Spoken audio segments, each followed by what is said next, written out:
Bonjour mesdames et messieurs, bienvenue à l'écoute de cette émission, une émission réalisée en direct depuis Goma que vous suivez sur Congo Synthèse. Congo Synthèse qui est une chaîne, votre chaîne congolaise, un site d'information, la première chaîne en République démocratique du Congo, la synthèse des informations sur la RDC, l'Afrique et le reste du monde. Je suis J.C. Kabumba à la présentation. Cette émission elle est réalisée par Christian Amour depuis Goma. Et nous allons parler bien sûr de la spéciale, la date du 4 janvier 2017. Comme je vous disais, bien sûr, nous allons recevoir un historien depuis Goma qui va nous parler par rapport à cette date du 4 janvier 2000, bien sûr, du 4 janvier, voilà. Et là, nous sommes avec le professeur Dani Kaye, que je m'en vais dire bonjour, professeur. Bonjour, monsieur le journaliste, bonjour à tous les auditeurs de Congo Synthèse. Congo Synthèse, voilà, c'est un site d'information, une chaîne qui est suivie par plusieurs personnes. Merci à tous ceux qui nous suivent et je vous rappelle que nous réalisons cette émission en direct de Goma. Goma, c'est une grande ville, c'est le chef-lieu de la province du Nord Kivu. Nous sommes à l'est de la République démocratique du Congo. Professeur Dani Kaye, et comme nous parlons de la date du 4 janvier, qu'est-ce que nous devons retenir par rapport à la date du 4 janvier? Parce qu'on sait très bien c'est une date qu'on a donnée, je sais pas, on a dit c'est une date des martyrs de l'indépendance. Pourquoi cette date elle a été dite journée ou des dates des martyrs? Et qu'est-ce que nous devons retenir par rapport à cette date, professeur? Merci beaucoup, monsieur le journaliste. Vous savez, effectivement, aujourd'hui, nous célébrons la journée du 4 janvier, n'est-ce pas, de chaque année, journée dédiée aux martyrs de l'indépendance. Vous savez, monsieur le journaliste de Congo Synthèse, que chaque 4 janvier, le Congo célèbre la journée des martyrs. Vous savez, tout commence, je ne vais pas aller trop loin, tout commence vers les années 1957. Déjà cette année-là marque l'accession du Gold Coast, que vous appelez Ghana, à sa souveraineté internationale, que vous appelez l'indépendance du Ghana, avec comme premier président Kwame Nkrumah. Monsieur le journaliste, vous savez, après l'accession du Ghana à son indépendance, n'est-ce pas, en 1957, une année après, en 1958, il y a déjà Kwame Nkrumah, le premier président du Ghana indépendant, qui va inviter tous les autres leaders africains, parmi lesquels Emery Patrice Lumumba du Congo, Diomi Ngalula, Jomo Kenyatta, Mwalimu Julius Nyerere, Modibo Keïta, le premier président du Mali, Ahmed Sékou Touré, le premier président de la Guinée indépendante, le président Abdel Gamal Nasser, futur président de l'Égypte, et d'autres grands leaders africains. Ils vont les inviter à Accra, c'est la capitale du Ghana, pour parler de la suite, n'est-ce pas, des indépendances des États africains. Et dans cette conférence qu'on a appelée la conférence panafricaine d'Accra, convoquée par Kwame Nkrumah, Kwame Nkrumah, le président du Ghana, va dire à d'autres leaders africains de continuer la lutte jusqu'à ce que leurs États accèdent aussi à leurs indépendances. Et qu'est-ce qui arrive? Lumumba, qui était l'invité d'honneur, et d'autres leaders africains, quand il revenait de cette conférence, n'est-ce pas, il va organiser un grand meeting dans le stade de Kalamou. Et le stade était archi plein. Et il va dire dans ces meetings-là que l'indépendance du Congo n'est pas un cadeau de la Belgique, et bien un droit fondamental du peuple congolais. Et c'est ces slogans-là d'Emery Patrice Lumumba en 1958, dont le stade de Kalamou, qui va affoler tout juste les Congolais qui participaient à son meeting. Et ce sont ces événements-là qui vont précipiter les choses, messieurs les journalistes, n'est-ce pas? Mais aussi, la même année 1958, il y a un autre événement qui va se produire en Afrique, n'est-ce pas? Et ça va se passer dans un pays appelé Congo-Brazzaville. Quand le général français Charles de Gaulle va organiser une tournée dans les colonies françaises d'Afrique, et il va préférer tenir son meeting à Brazzaville. Brazzaville, vous savez, messieurs les journalistes, est séparée de la ville de Kinshasa par 5 km seulement. Ce sont les deux villes les plus rapprochées au monde. Et quand le général de Gaulle prononce son discours à Brazzaville, qu'est-ce qu'il est en train de dire? Qu'est-ce qu'il disait? Il disait à toutes les colonies françaises que celles-là qui veulent avoir l'indépendance, qu'ils la prennent. Et la métropole, c'est-à-dire la France, ne s'y opposera pas. Et là, quand il était en train de parler, les radios étaient collées sur les oreilles des Congolais de Léopoldville, parmi lesquels Emery Patrice Lumumba, parmi lesquels Joseph Kasavubu, parmi lesquels Étienne Tshisekedi, parmi lesquels Ngalula, parmi lesquels Moïse Tchombe, parmi lesquels Godefroid Munongo et d'autres grands leaders congolais de l'époque qui étaient en train de suivre en direct le discours du général Charles de Gaulle. Et à la fin du discours, les Congolais de Léopoldville vont dire l'Angleterre vient de donner l'indépendance au Gold Coast, au Ghana. Et il y a la France, le général de Gaulle, qui vient d'octroyer l'indépendance aux colonies françaises d'Afrique. Mais qu'est-ce que les Belges attendent pour donner l'indépendance aux Congolais? C'est ce qui a affolé les Congolais, messieurs les journalistes. Ils se demandaient pourquoi les Belges ne voulaient pas accorder l'indépendance, n'est-ce pas, au Congo. Et qu'est-ce qui arrive? Le 4 janvier 1959, c'était un certain dimanche, messieurs les journalistes. Qu'est-ce qui arrive? Ces jours-là, il y avait deux grands événements. Il y avait d'abord un match de football qui devait opposer une équipe belge appelée Mikado et une équipe congolaise appelée 20 Club, qui continue à exister jusqu'à aujourd'hui. Alors, le match avait eu lieu, c'était dans l'après-midi, c'était un certain dimanche, 4 janvier 1959. Mais malheureusement, messieurs les journalistes, l'arbitre de ce jour-là, c'était un Belge, un blanc, qui avait favorisé ses frères belges. Tous les buts que les Congolais avaient marqués, le but avait été refusé, n'est-ce pas? Mais le but là frauduleux que l'équipe Mikado avait marqué, ce but avait été validé par l'arbitre qui était belge. Et qu'est-ce qui arrive? Qu'est-ce qui arrive? Les Congolais fous de colère après le match vont quitter le stade fous de colère.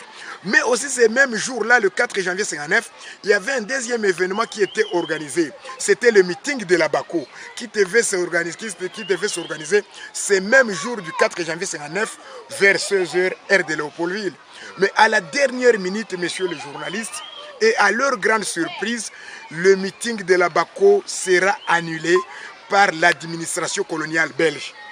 Les Congolais qui revenaient du meeting annulé par l'administration coloniale belge et les Congolais qui revenaient du stade, n'est-ce pas, du stade, fous de colère, ils vont commencer maintenant à incendier le magasin des Belges, ils vont commencer à brûler les voitures des Belges, ils vont commencer à saccager tout ce qui s'appelait bien de Belges. Et qu'est-ce qui arrive ces jours-là? Le 4 janvier 1959, c'était le dimanche, la police coloniale belge va intervenir d'une manière brutale. Elle va tirer dans la foule. Et ces jours-là, selon la police coloniale belge, messieurs les journalistes, il y avait 42 personnes tuées, 42 Congolais tués. Mais selon l'ABACO, l'association des Bakongo de Joseph Kasavubu, ces jours-là, il y avait 540 Congolais tués. Voilà le sang de ces Congolais 540 tués le 4 janvier 1959. C'est ce sang-là qui a fertilisé le sol congolais. Et ce sang-là, n'est-ce pas, qui a précipité les événements. Puisque déjà, il y a déjà la table ronde qui va s'organiser du 20 janvier au 20 février. Cette table ronde a duré un mois. Et c'est dans cette conférence-là qu'on a appelé table ronde qu'on a fixé la date de l'indépendance de notre pays au 30 juin 1960. Voilà, messieurs les journalistes, la journée tragique du 4 janvier 1959. Ce sont ces Congolais-là, c'est ce sang-là des Congolais, ce sont ces Congolais-là qui ont accepté de verser leur sang, n'est-ce pas, qui vont maintenant précipiter les choses et jusqu'à ce que le Congo va accéder à sa souveraineté internationale. Mais pour les gens qui nous captent toujours, n'est-ce pas, sur Congo Synthèse, ils doivent savoir qu'à Kinshasa, il y a un stade qu'on appelait avant Stade Kamanyola, n'est-ce pas, baptisé par le maréchal Mobutu. Mais quand Laurent Désiré Kabila arrive à Kinshasa le 17 mai 1997, après avoir renversé le régime dictatorial du maréchal Mobutu, qu'est-ce qui arrive? Il va rebaptiser ce stade le stade de martyrs, en mémoire toujours de ces Congolais, 540 Congolais, qui sont morts le 4 janvier 1959, en train de lutter pour l'indépendance de notre pays. Voilà, mesdames et messieurs, comme vous êtes en train de les constater, nous sommes avec l'historien Dani Kayeyes, un professeur. Nous sommes en direct avec lui depuis la ville de Goma et nous parlons bien sûr pour la date du 4 janvier, une date déclarée chômée, pays en République démocratique du Congo. Alors, professeur, quand vous aviez souligné la question de l'indépendance, il y a certaines personnes qui disent que Messieurs, donc Emery Patrice Lumumba, il s'est précipité pour demander l'indépendance de la République démocratique du Congo. Vous, en tant qu'historien, comment on peut apercevoir ça, ou bien comment ça sonnait? Parce que sur certains Congolais disent que c'était vraiment, il s'est précipité de demander l'indépendance. Il y a les autres qui disent que ce n'était pas vraiment un moment opportun. Et quelle analyse faire par rapport à ces commentaires? Merci beaucoup, monsieur le journaliste. Je suis très content avec cette question-là.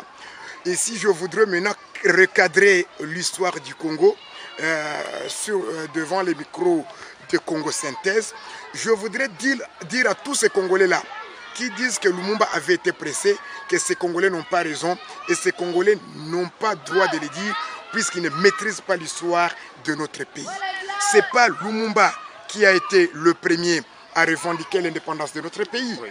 Les gens qui ont été, les Africains qui ont été le premier à revendiquer l'indépendance de leur pays, ce sont des soldats africains, des soldats noirs qui avaient pris part à la libération de l'Afrique, à la libération de l'Europe, à la libération de l'Asie, n'est-ce pas? Vous savez, les soldats des colonies avaient pris part, les Congolais par exemple, avaient pris part à la libération du Soudan. Oui. Les Congolais de la force publique avaient pris part à la libération du Soudan, de l'Égypte. Même les soldats de la force publique sont allés libérer la ville de Yaoundé, c'est au Cameroun, le pays de Samuel Eto'o. Les Congolais de la force publique sont partis même, ils ont pris part à la libération de Jérusalem-Est. Ils ont même pris part à la libération du tombeau du Christ. Et ils ont fait même 6 mois là-bas. Cette même force que nous avons aujourd'hui. Cette même force que nous avons aujourd'hui, appelée force FARDC aujourd'hui. Oui. Mais aussi, vous devez savoir que les soldats congolais ont pris part à la libération de la Grèce, à la libération de la Turquie, à la libération de la Birmanie. Là, nous sommes au sud-est de l'Asie. Et tous ces militaires, n'est-ce pas, africains, maliens, ivoiriens, marocains, malgaches, congolais de la RDC aujourd'hui, n'est-ce pas, sénégalais, ghanéens, nigériens, algériens, tous ces militaires-là, quand ils revenaient de la Deuxième Guerre mondiale, ils ont été les premiers, c'était à l'époque coloniale, ils ont été le premier en 1945, quand, avec la fin de la guerre, ils ont été le premier à dire à leur métropole, n'est-ce pas, à dire à leur métropole qu'on leur donne, qu'on leur accorde l'indépendance puisqu'ils ont pris part à la libération de leurs États. Donc ce n'est pas Lumumba qui a été le premier à revendiquer l'indépendance. Lumumba n'a jamais été pressé. Ce sont ces militaires congolais, africains-là qui ont pris part à la libération, pas seulement de l'Afrique, mais aussi de l'Europe et de l'Asie, qui ont été le premier à revendiquer l'indépendance de leurs États, n'est-ce pas? Alors qu'est-ce qui arrive maintenant? Qu'est-ce qui arrive? En 1957, il y a déjà la Grande-Bretagne qui va reconnaître la revendication de ces premiers soldats noirs et l'Angleterre va accorder l'indépendance au Gold Coast que vous appelez Ghana aujourd'hui, avec comme premier président Kwame Nkrumah. Alors, la lutte va s'accentuer, n'est-ce pas? Et en 1958, il y a déjà la Guinée de Camaralei, la Guinée-Conakry, qui accède à sa souveraineté internationale avec comme premier président Ahmed Sékou Touré. Et la RDC accède à son indépendance le 30 juin 1960. Donc ce n'est pas Lumumba n'a jamais été pressé, n'est-ce pas? Ce sont d'abord les soldats noirs qui ont été d'abord le premier à revendiquer l'indépendance de leurs États.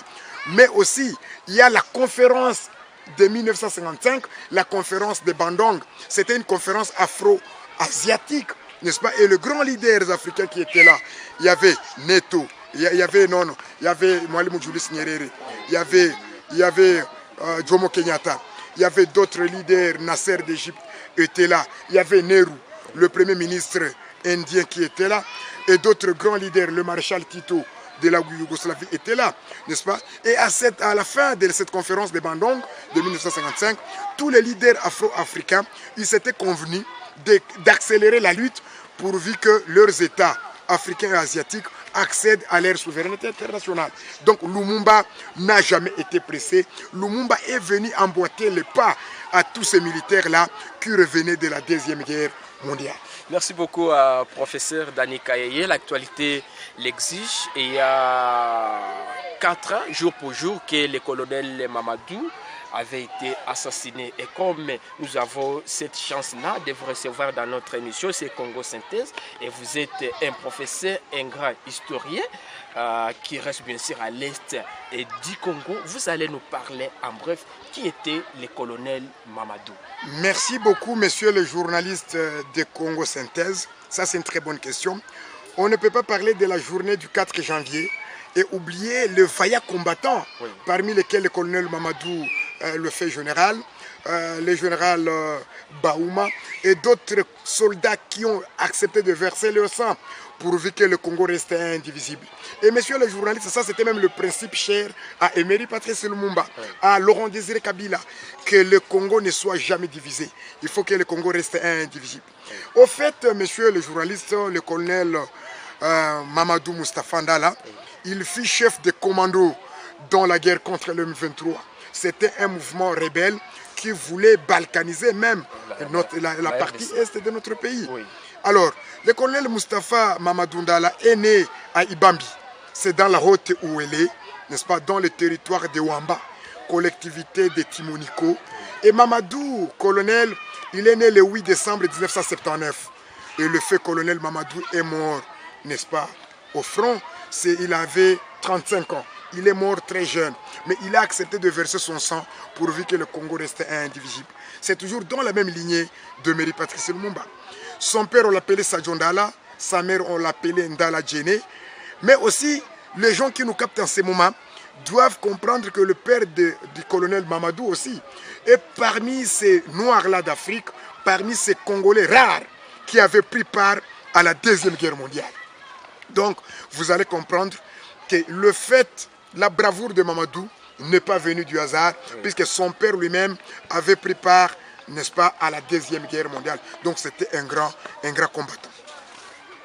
Donc, vous savez, monsieur le journaliste de Congo Synthèse, Mamadou, si aujourd'hui, Mamadou, qui vient de réaliser 44 ans, n'est-ce pas, que tout Congolais continue à pleurer jusqu'à maintenant, oui. Mamadou et ses autres combattants qui ont pris part à la guerre contre le M23, c'est un vaillant colonel, oui, avec le général Baouma, n'est-ce pas, et d'autres Congolais qui sont blessés ou qui ont perdu leur vie à cause de cette guerre. Oui, maintenant, professeur, si vous pouvez nous parler un peu de quelques exploits, quelques œuvres, parce qu'aujourd'hui, on sait très bien, on considère le colonel Mamadou comme un héros national.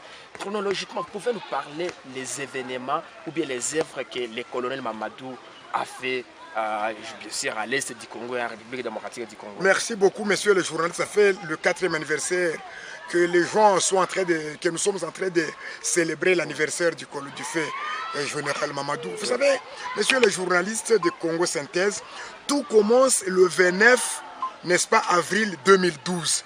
N'est-ce pas? Cette date-là marque le début des affrontements dans le Nord Kivu. Nous sommes dans la partie est de notre pays qui a comme capitale Goma, n'est-ce pas? Oui. Les affrontements commencent, comme je le disais, le 29 avril 2012, n'est-ce pas? Dans le territoire de Massissi. Et c'est QARDC et le militaire Mitin, dirigé par le général Mitin également, un certain Bosco Taganda, qui est aujourd'hui arrêté et incarcéré par la Cour pénale internationale à La Haye. Et le 6 mai 2012, c'est la publication du communiqué annonçant la création du M23, dirigé par le général Bosco Taganda, ancien général du CNDP, un mouvement rebelle qui était dirigé par le général Laurent Kunda. Et moi je vous dis, ce mouvement du M23 doit son nom à l'accord de paix signé le 23 mars 2009 entre le gouvernement congolais et le CNDP de Laurent Kunda. Et qu'est-ce qui arrive, monsieur le journaliste? Le 6 juillet 2012, c'est la chute de Bunagana. Important poste frontalier entre l'Ouganda et la République démocratique du Congo, poumon économique de la région. Et du 15 au 20 novembre, il y a maintenant une offensive majeure de rebelles, n'est-ce pas, pro-rwandais, jusqu'aux portes même de la ville de Goma, monsieur le journaliste. Et personne n'ignore qu'à cette période, la population de l'Est du Congo, n'est-ce pas, terrée dans sa maison, n'est-ce pas, emportée par la peur.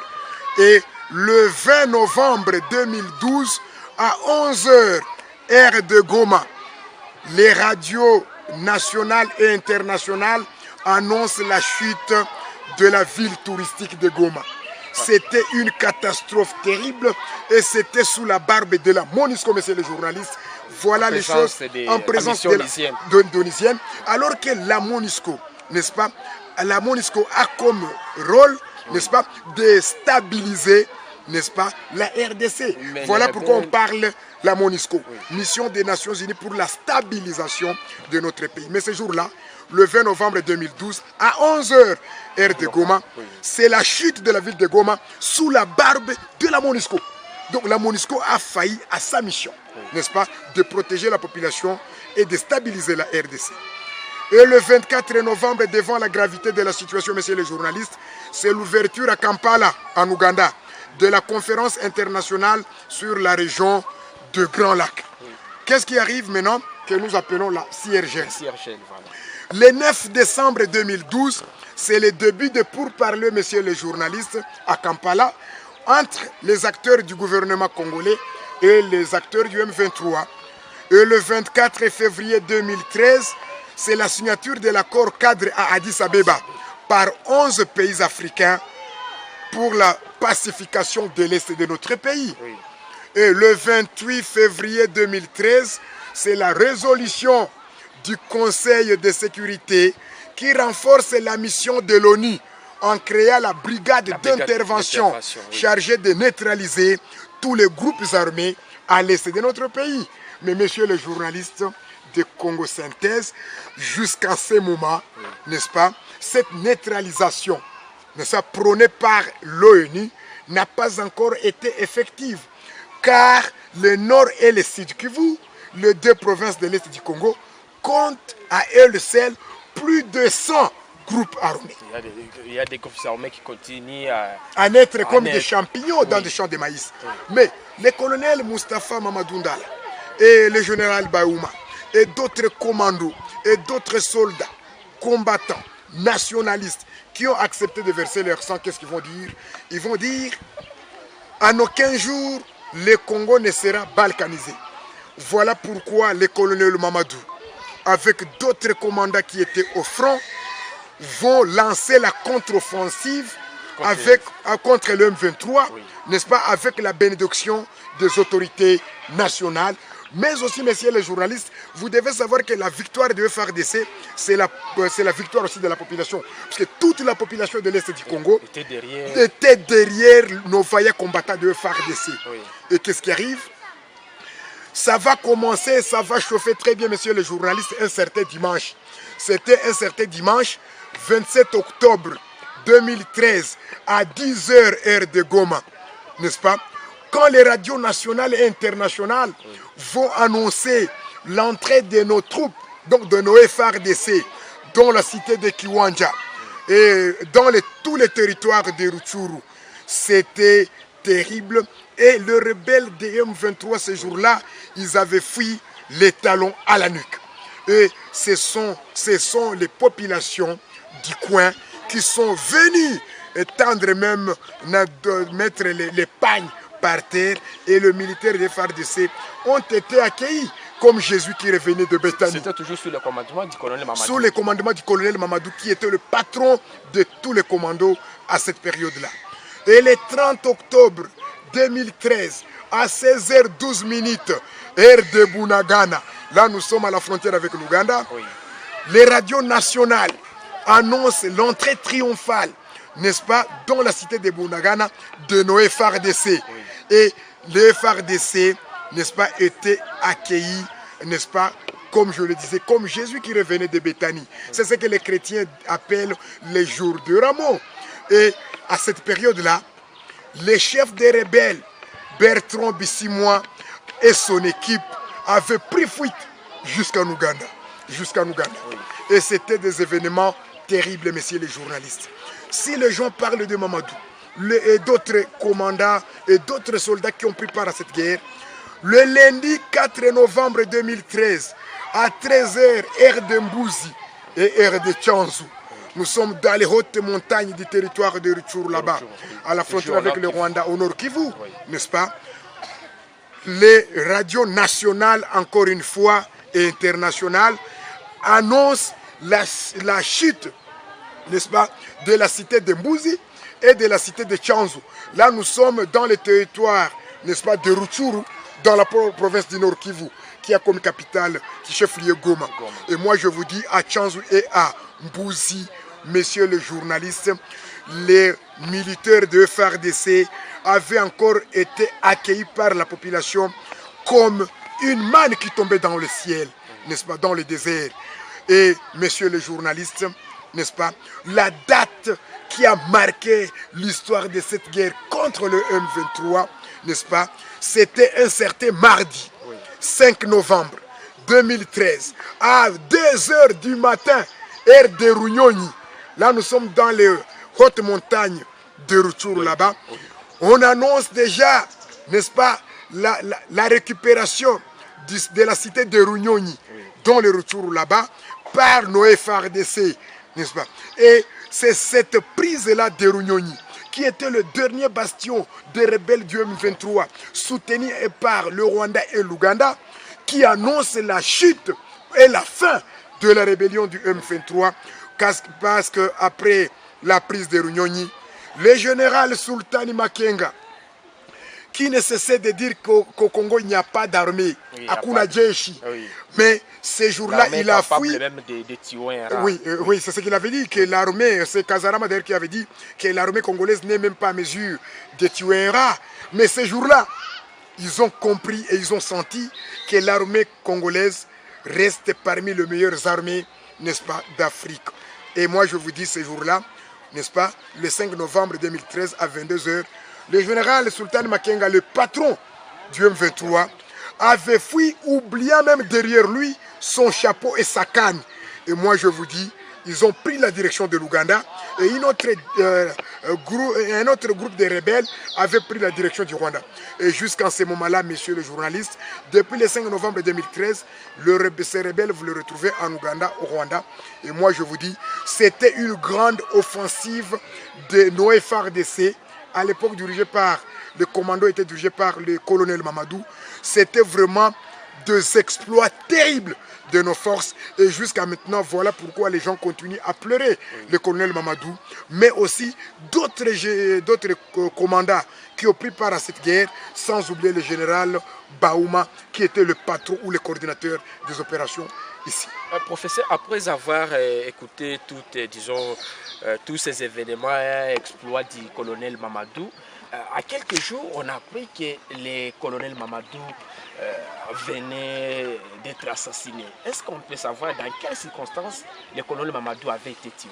Jusque-là, monsieur le journaliste, Mamadou, selon les images, on a vu comment sa Jeep était calcinée, c'était en pleine forêt. Jusque-là, on ne connaît pas encore les vraies circonstances de sa mort, mais les enquêtes continuent. Je pense qu'à la longue, on finira par connaître, n'est-ce pas, les vrais mobiles de sa mort. Voilà, mesdames et messieurs, vous nous suivez sur Congo Synthèse. Nous sommes avec les professeurs Dani Kaye. Nous sommes fait un point par rapport aux exploits et à la mort du colonel Mamadou. Alors, professeur, avant qu'on se sépare, est-ce qu'avez-vous un mot parce que aujourd'hui, nous avons vraiment les forces qui est les FARDC qui continuent à faire tous les moyens possibles de chasser les groupes armés, qui continuent à semer terreur, à tuer la population à l'est de la République démocratique du Congo. Et vous aviez également cité ou bien donné les exploits des FARDC qui étaient partis bien sûr chasser ou bien libérer les FARDC qui ont fait des exploits dans plusieurs pays d'Afrique, et notamment en Europe. Est-ce qu'aujourd'hui c'était opportun ou bien c'est vraiment important qu'il y ait la brigade d'intervention ou bien la MONUSCO en République démocratique du Congo, pendant qu'on sait que nous avons les FARDC, bien sûr les forces des FARDC qui peuvent faire mieux, bien sûr à l'absence de cette brigade ou bien à l'absence de la MONUSCO. Merci beaucoup, monsieur le journaliste. Vous savez, les Nations Unies avaient créé une brigade de 3000 hommes.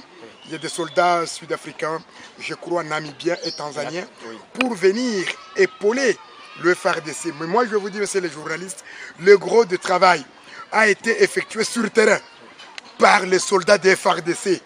Cette brigade était là en appui, mais le plus grand travail a été fait par les FARDC, nos forces armées de la République démocratique du Congo, et la brigade là de l'ONU, composée de 3000 hommes. C'était une brigade qui venait en appui.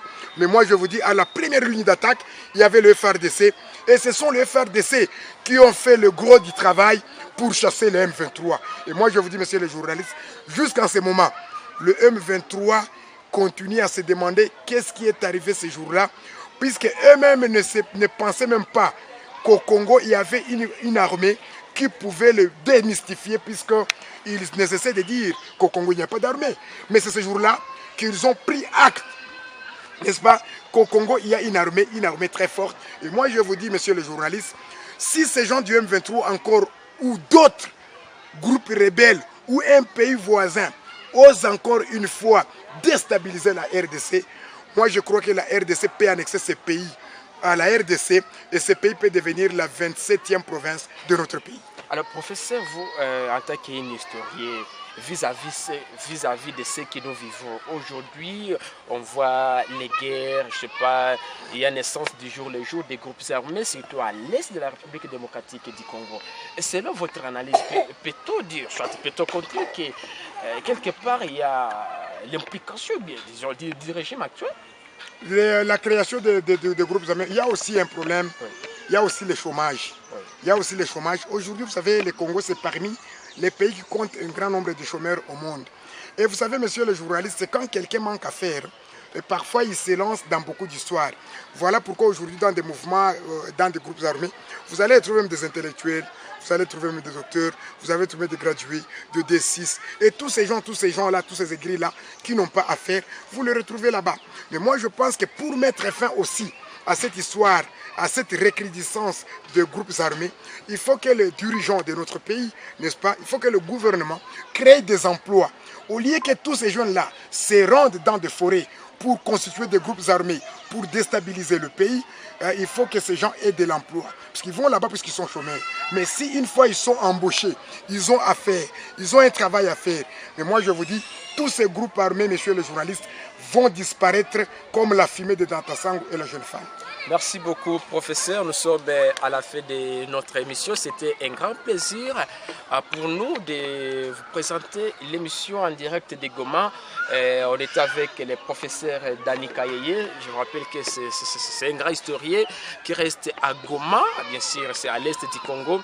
Alors, on était en train de parler par rapport à cette date. Aujourd'hui, nous sommes le 4 janvier et c'est une date commémorée chaque année en RDC, une date déclarée chômée mais payée en République démocratique du Congo. Il a essayé un peu d'expliquer en bref par rapport à cette date, mais aussi il est revenu par rapport à la mort du colonel Mamadou. Comme vous le savez très bien, le colonel Mamadou avait été assassiné, c'était en janvier, c'était le 2 janvier bien sûr 2014. Et voilà, vous aviez écouté l'essentiel. Merci mesdames et messieurs de nous avoir suivis. J'étais à la présentation de cette émission, Justin et Kabumba. Alors, colonel, professeur Dani Kayeye, nous disons merci et surtout, merci beaucoup d'avoir répondu à notre invitation. C'est moi qui vous remercie, monsieur le journaliste. Je remercie également Congo Synthèse, une grande chaîne de la République démocratique du Congo, qui ne cesse d'informer les Congolais partout où ils sont, que ce soit à l'intérieur ou à l'extérieur du pays. Merci mesdames et messieurs, on se retrouve prochainement pour un nouveau numéro. Salut.